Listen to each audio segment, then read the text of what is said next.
Les aventures de Thalia, épisode 19.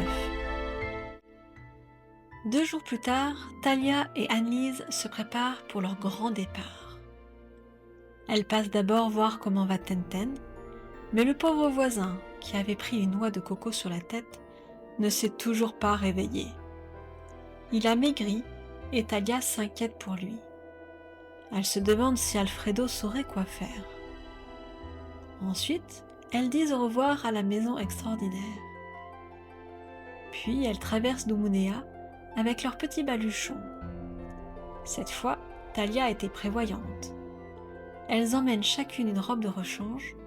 D'ailleurs, elle en a acheté une verte pour Annelise, une brosse, 2 couvertures, les onguents contre l'asthme et l'eczéma, de la ficelle. Thalia sait en effet attraper les lapins au collet. Elle l'a appris avec son grand-père. Un couteau, une pierre à feu, des gourdes d'eau, de la viande séchée, des fruits et des tomates bien juteuses, ainsi qu'une réserve d'argent. La mère de Thalia avait emporté la moitié des économies, certainement en vue d'un long voyage. Les 2 amies prennent quasiment tout le reste, laissant juste assez pour quelques repas à Doumounea si la maman de Thalia revient en leur absence. « Où allons-nous en premier ?» redemande Annelise. Thalia avait envisagé tellement de possibilités au cours des derniers jours, tellement de destinations différentes, que la fillette n'est plus très sûre de ce qui avait été convenu.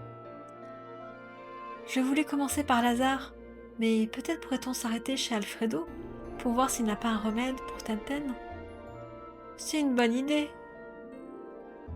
Elles prennent donc la route pour Milésie.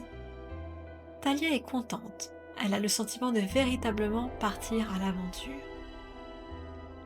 Certes, elle était déjà allée chez ses grands-parents, seule, puis elle avait, au retour, poussé jusqu'à Milésie plutôt que de rentrer directement à Doumounea. Et elle avait bien fait, car cela lui avait permis de faire la connaissance d'Annelise. Mais là, ce n'est plus la même chose. Elles sont préparées, bien équipées. Elles savent qu'elles partent pour une durée plus longue et qu'elles vont devoir se débrouiller seules. Annelise est certes petite, mais elle a l'habitude de survivre sans adulte s'occupant d'elle, et Thalia sent qu'elle sera une excellente compagne de voyage. Elle n'est plus du tout essoufflée, maintenant que sa grosse crise d'asthme est passée depuis plusieurs jours. Le soleil brille dans le ciel, Katamimi gambade à leur côté, et les passants lui jettent des regards intrigués. Mais maintenant qu'il est possible de chevaucher ours, lions, sangliers et de décupler la taille de renards, lézards et autres, une drôle de bestiole bleue attire moins l'attention qu'auparavant. La route est longue jusqu'à Milésie. Les filles retrouvent Alfredo avec plaisir, mais déchantent en entendant sa réponse. « Je suis désolée, je n'ai rien pour stimuler un homme et le réveiller s'il a pris un choc sur la tête. Il y a bien quelques médicaments, mais ils sont très classiques.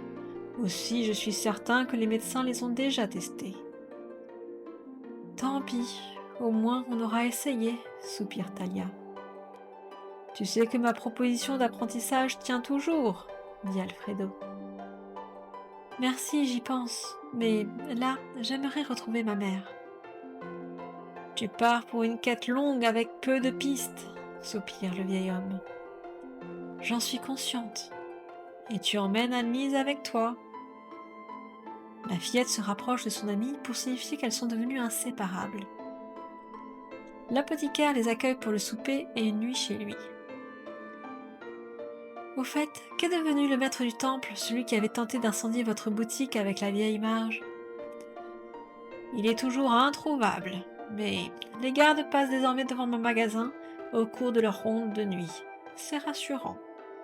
Enfin, j'imagine qu'il est parti loin, très loin. » Le lendemain, comme prévu, les filles se mettent en route, toujours accompagnées de Katamimi. Annelise chante une jolie chanson de son village natal. La balade est agréable jusqu'à ce que des gouttes de pluie les chassent de la route pour trouver un abri. Une auberge se profile à l'horizon. Les 2 amies courent s'y réfugier. une enseigne annonce le nom. Auberge du chien fou. Drôle d'appellation, pense Talia.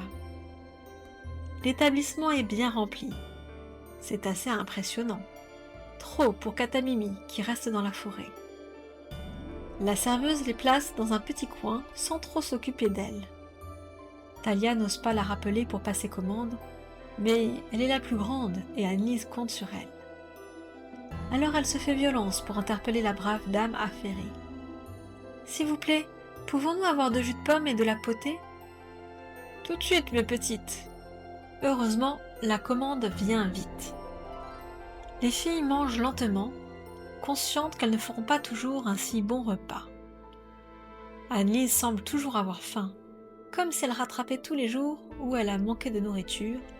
Elle s'est d'ailleurs remplumée.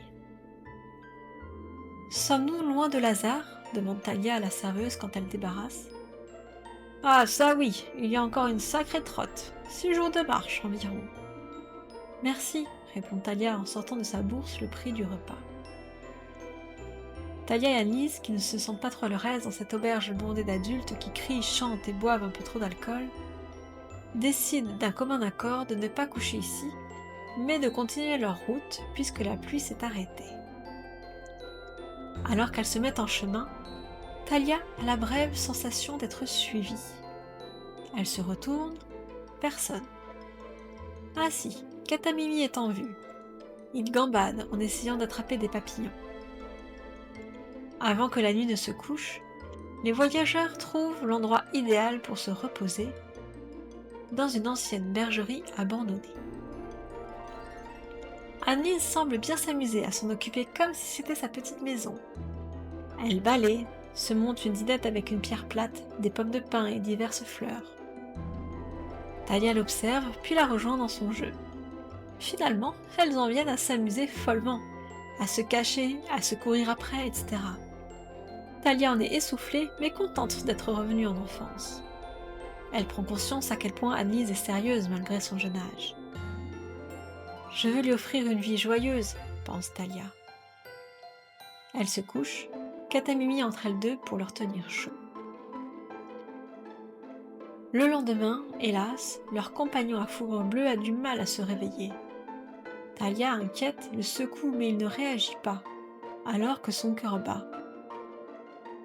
Annelise s'exclame alors, en désignant un objet sur le sol. « Regarde Talia, une fléchette !»